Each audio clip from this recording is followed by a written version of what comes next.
I just want something different for my grandchildren, for all children.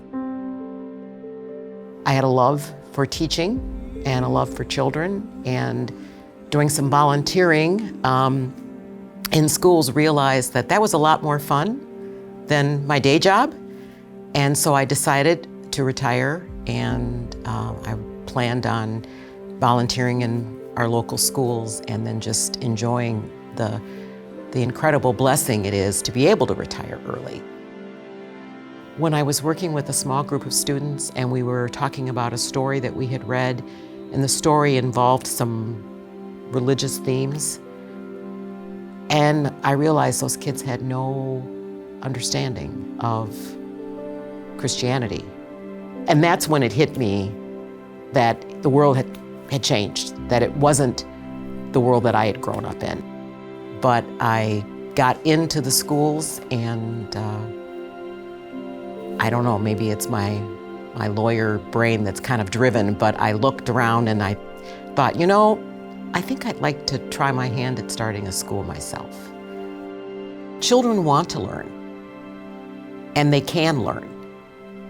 They just need to be in an environment that brings that out. And if they're in an environment where there's disruption, that's not going to happen. I mean, as you can imagine, this is not a small undertaking. I got to a point where I really realized I needed someone to lend a hand.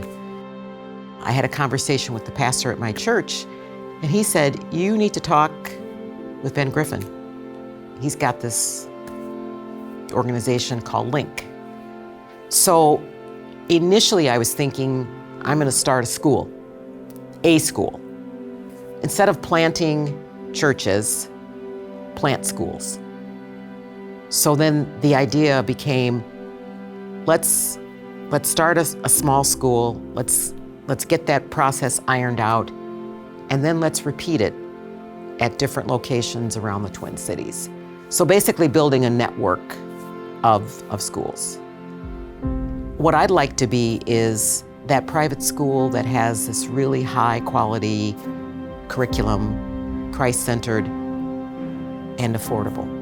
I mean, there's no family that should look at my website and say, boy, I'd love to send my child to this school, but I just can't afford it.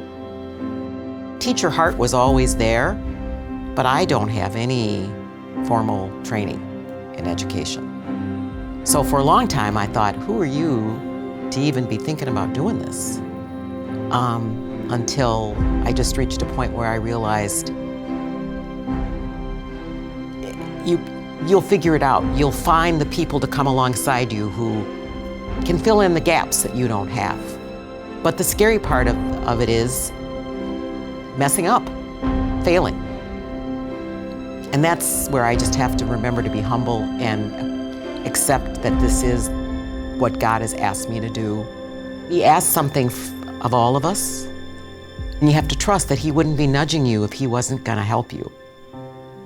And that somehow the pieces that you need to fall into place will fall into place to make your dream happen.